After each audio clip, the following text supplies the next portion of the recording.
It was awesome in gaming, so what to play next? We started out in the strangest of all possible ways.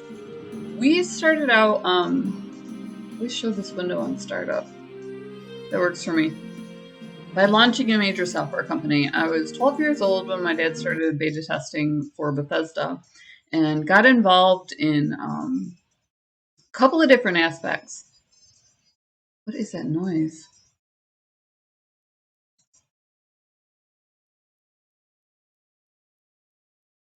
Oh, it's my phone. I was like, what is going on? We got involved in a couple different aspects, and one of them was design and marketing. So they were so cool about, you know, like just introducing a young girl to that. They had some female, load a classic save, rename, delete, classic, load, select, cancel. I want a new game here. A younger girl, they had some great female beta testers. Start a new game. This is the option I was looking for. Who really helped me out. I'm actually in this game under Aliera of Wayrest. My handle is Aliera. I still use it. And Mara actually wrote my story. So I generally start myself out from a Hammerfall because there was so much with Redguard and, you know, that was part of the Daggerfall Covenant bleeding over into there. So I kind of want to shake it up, though. I think I'll be at Khajiit this time. If you're at all familiar with this, it's kind of a blast from the past. What they did is they redid it in Unity.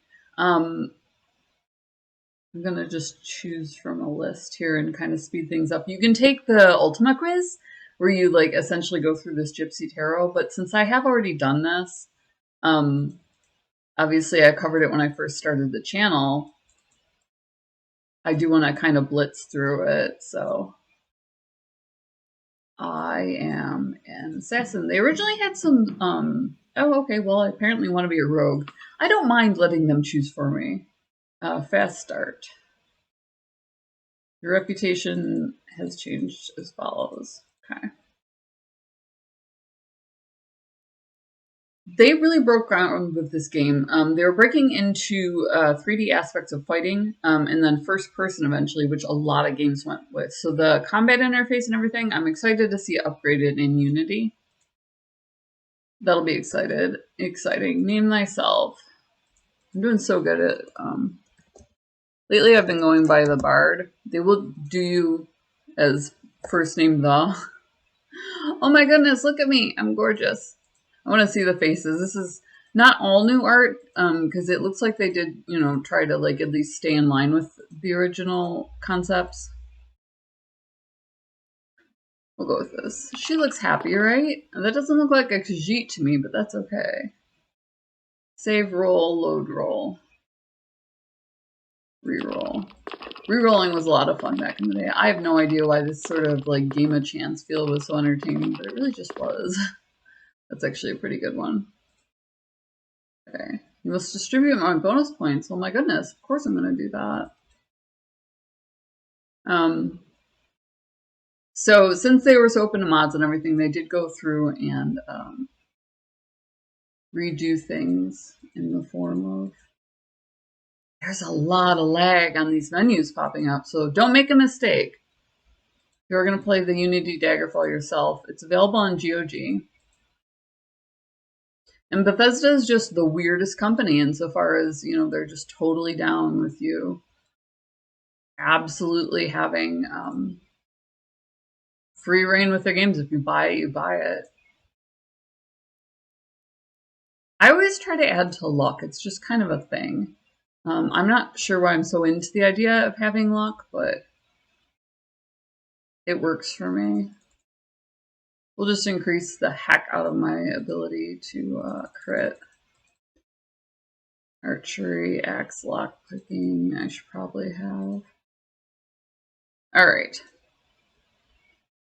Player reflexes. Got it. Got it. And they redid the art. They had great art for the time, but it was hard for them to sync up with Sound Blaster. Tiber Septim's reign, the beginning will meet the end, and the bloody circle will close at the Empire of Tamriel. The unworthy heirs of the Septim dynasty have allowed the bonds of the Empire to weaken and crack. Uriel Septim VII cannot repair what his ancestors ignored. The provinces fight among themselves like neglected children, drunk with rebellion, and one indomitable power hides itself, but not forever. In the original game, you start with a pep talk from one of the emperors who sends you out to investigate rumors of a lich. Okay, so they do send you into that. That's actually a little bit where they foreshadow my character, who had lived a couple of eras before. Excuse the gloom, but none may know of this meeting. The nature of my trouble is darker still.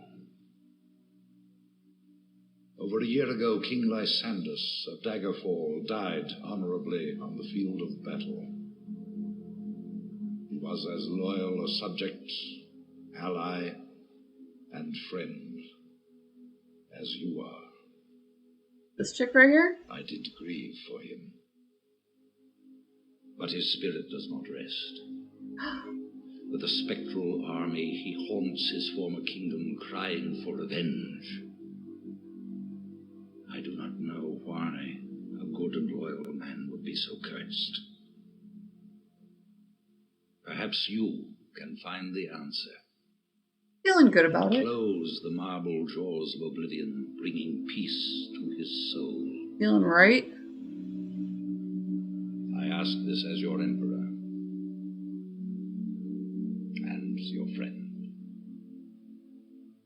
I have one lesser request. Several years ago, I wrote a letter to the Queen of Daggerfall. It never arrived. The letter was of a sentimental and personal nature. If you find and destroy that letter, I will be grateful. Now, my champion, rest well this night, for tomorrow you sail for the kingdom of Daggerfall. So, I ran into this interesting issue where my dad was very conservative. Akatosh. I know, right? Akatosh, the dragon god of time, a conservative. Nobody really saw that. But they were setting me up to be a rarely used trope in gaming, which is the anti-villain. The anti-villain, I've literally never seen anybody but Bethesda do this right. I don't know if it's because they're Southern. I have no idea why they made this work or how, but they did. So that was incredible to see that opening scene just done right for the first time. Obviously, we saw it, right as it was in development, right as it was coming out, because we helped launch, this was a game that had to make it or else Bethesda was going to go under. So that was awesome to see. But it sets the stage for my anti-villain character, where I did all those same things, but I was a woman. So it immediately made the man forgivable, and that's how Mara wrote it. So I had to go back and forth a whole bunch of times because I was, I think, 13 when she started writing it. We had tested Arena and so on. So my dad was like, you can't have heaving bosoms in this and that sort of thing.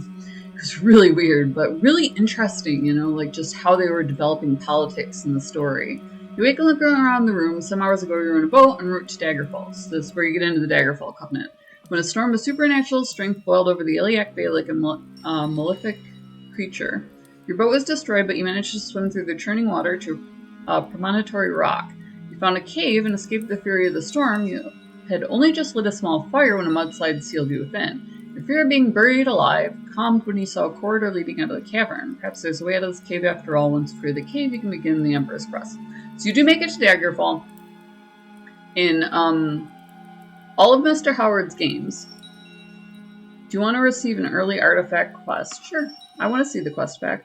So the graphics on this are incredible. It is, a little bit hard to recreate something that old in Unity without having a little bit of the weird. If you look in the distance, I'm going to try and point, there are these two angles in Unity that are always off, and that's going to remain that way when you're working with archaic graphics, which they are. Let me see if I have a weapon I can draw. It doesn't look like I do. They used a mannequin. That was an incredible innovation that was just coming into play. Inventory. Okay, I do. Let's equip up here. And I do. What do I have? No, I need a longer blade. There we go. Alright.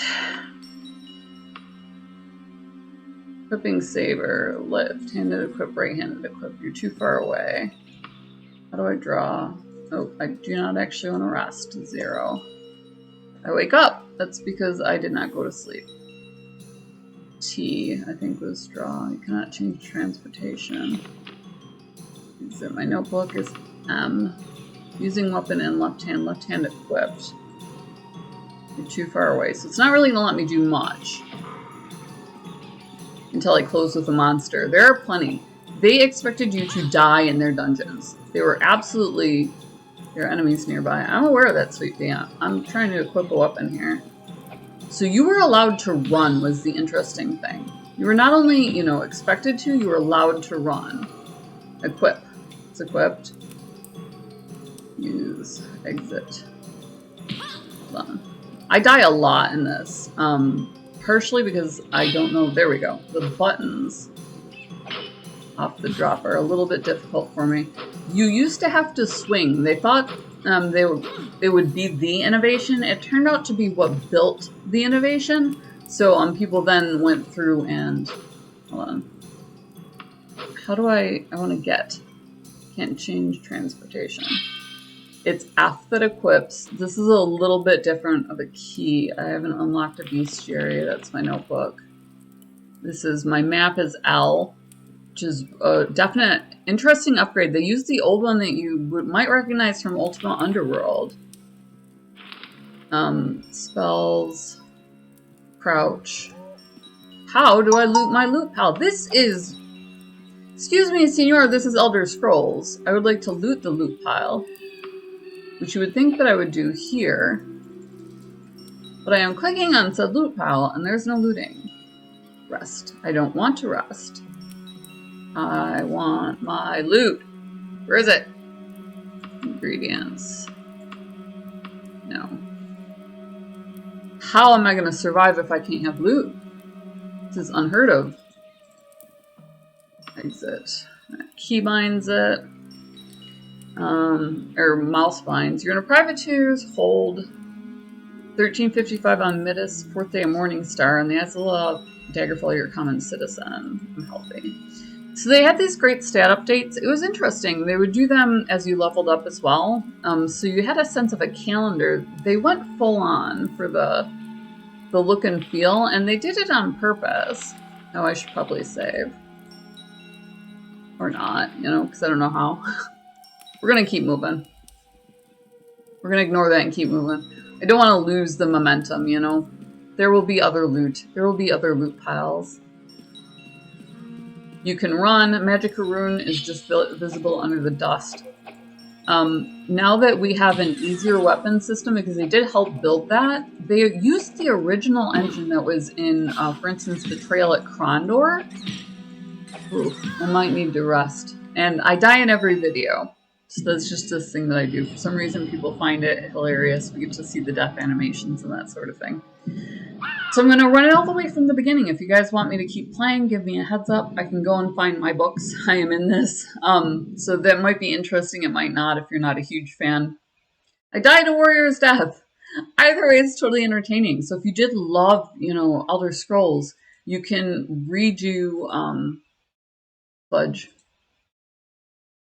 I don't have, yes, I have to start over. Okay, I'll do that off screen.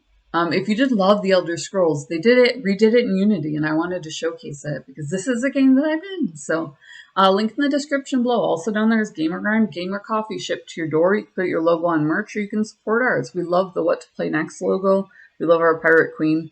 So you can slap a sticker on anything, send people to the channel. You can, you know, get t-shirts if you do want. But mostly stickers, coffee mugs, that sort of thing, and just send people to us. We love developing gaming. We work with the gaming, you know, community to this day. Right now, we're working on marketing for really, you know, good potential devs.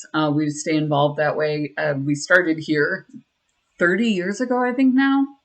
It's crazy. And just never stopped, you know, because it was the best possible starting point. So that was a lot of fun. So we'll bring you the best in free games because we're looking at their portfolios. We bring you the best in games that are going to contribute, and you'll see their work in next gen. Like you saw how the fighting system would have influenced the mouse swings, and tracking those would have influenced an engine that then, you know, was able to just have you do that rather than just having a firing system, which they also had through Magic. They keep it short range, kind of. So it's a little bit hard to explain. They do have bows and arrows and that sort of thing, so it's not like they didn't contribute. But what else is down there? Gamer Grind is down there. Coffee, KOFI, buy this chick a coffee, $1, make me smile. We have Patreon. So if you're more into the Twitch style streaming, if that is, you know, kind of your thing, I'll show you this is the, where you like answer questions and they pick out what type of person you are. So, you know, you read off the question and then you select the answer. There was a personality test that they kind of threw in there. It was popular at the time. So that was an exciting little perk. Definitely hit subscribe. If you hit subscribe and you hit the bell, what it'll do is pop up a little thumbnail. So if you're like a huge Elder Scrolls fan, you've probably seen us on the channel, you know, covering the fact that they brought you back to Skyrim in Elder Scrolls Online. So we did, you know, we're bit by bit doing the Black Marsh quests with Tyrus is voiced by Jennifer Hale, the voice of Feshap from Mass Effect, so that's a lot of fun. Just kind of whatever you're looking for, you can look at the thumbnail, see if you want to spend 10, 20 minutes with us. So definitely hit subscribe, hit the bell. We love you guys. We love that you're always along for a ride. And we'll see you next video.